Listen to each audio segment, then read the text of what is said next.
What is a Seeker? Okay, you might be thinking, Ember Kumquat, you're dumb. Seekers are those jet Cybertronians. They share a common body type, and the fan word became canon over time.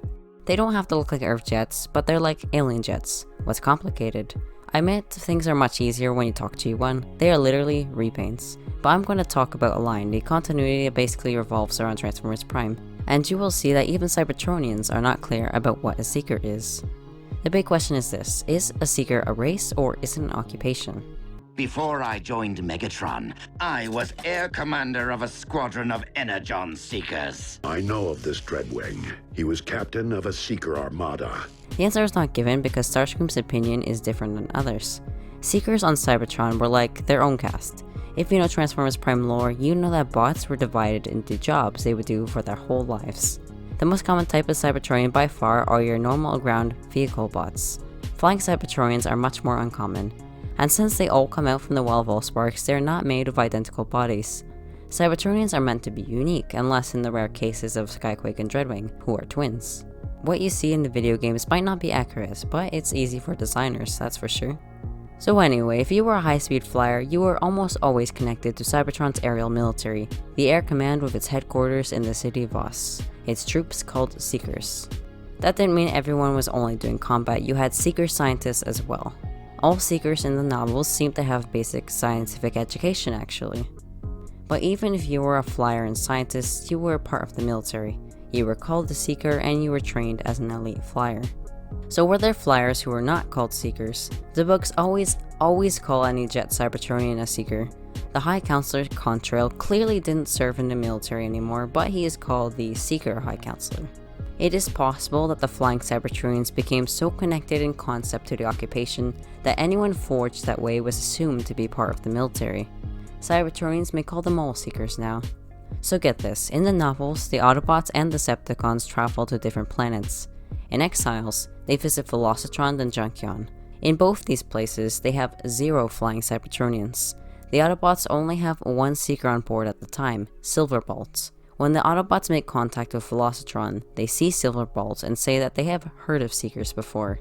They know nothing about Silverbolt, but his body gets the label. And really, the word Seeker is fully embraced in the novels. Starscream is called Seeker over and over again. Megatron looks at him and calls him the Seeker in his head. Before Starscream is his second in command, Starscream is called his Seeker Lieutenant.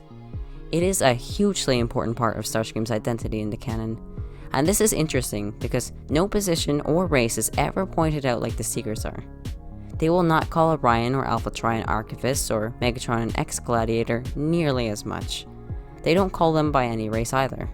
But Starscream and his troops are specially labeled Cybertronians. Take a shot for every time Seeker is written in Exodus. Don't do it, it's at least 60 times. I counted. So you might think, well then, clearly Seeker is the term for a race. But now get this, bots who are not Seekers handle the term differently than Seekers do. Starscream has standards. Ever wonder why the aerial bots don't call themselves Seekers? It is because they see it as an identity. Why are these vehicons never called Seekers? They are Cybertronian jets, but only these special silver ones are called Seekers by Starscream.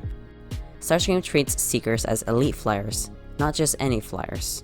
These vehicons he perceives as better, and he proudly leads them and can't stop babbling about his Seeker Armada in Season 3 only. If you had Starscream's body type but couldn't fly with grace, do you think he would call you a Seeker? But go to Velocitron and the Grounders will call you one. So the case with the aerial bots is that they all were Seekers before the war. Before the word aerial bots becomes firmly used in the 3rd book, you sometimes see the description Decepticon Seekers and Autobot Seekers.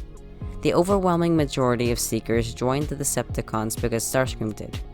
That essentially ruined the connotation of the word Seeker. It was so connected to Decepticonness that the Autobot Seekers refused to be called Seekers anymore. In Exodus, Jetfire is called both an Autobot Seeker and a former Seeker in the same chapter. The term is entirely flexible depending on the character. Maybe these vehicons are still Seekers in the eyes of Team Prime, but we never hear them say it. Is there anything inherently special about Seekers as a race? We do have characters thinking about their traits, and the word is spammed by the author like Predaking talking about Predacons. Let me ask you this though. Would there be a difference between a bot with a natural jet form and a bot who had surgery to gain flight? Let's say if Knockout actually changed his body to be a jet, is Knockout now a Seeker? Will Starscream call him a Seeker if he trains, or do natural Seekers just have certain instincts? The books also hint that they might. At least, when Megatron and Starscream have a fight in Exodus, Megatron thinks that Starscream's agility is because of the Seeker in him. Starscream feels discomfort being underground too long and thinks Megatron is making him stay there on purpose. Prowl believes all Seekers have eccentric personalities, acting differently than your average bot. Are they all right? Or can surgery and training make a bot into a Seeker? Let me ask you, why isn't Megatron a Seeker? Now that he's a fast Cybertronian jet form, what makes him so different from Starscream's vehicon Seekers? Why are drones who aren't as skilled as Megatron winning the Seeker label before him? Why don't we call the flight form of triple changers their Seeker form? Why do Cybertronians even put so much attention on Seekers and continue to use the word after the old society collapsed? No one is still calling Jazz a cultural investigator, and Megatron was a gladiator, but he isn't any longer. Does the occupation title stick because they were soldiers sliding into a war? Is Starscream's race really just noteworthy? I know how tempting it is to want that special little Starscream with his cute quirks. The most difficult question is, how much of Starscream's behavior can be called Seeker behavior? Dreadwing and Skyquake are also Seekers but act very differently than him. Dreadwing and Skyquake aren't wilder than the other characters, so I would say Prowl was just profiling Seekers. All Cybertronians with back parts move them to express their emotions, so sometimes we just need to ask if that is a Starscream thing or a Seeker thing. What makes a Seeker when Seekers themselves are choosy about their labels? Seeker Armada to the flight deck. Your target is the Decepticon ship, the Harbinger.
All Seekers to the flight deck.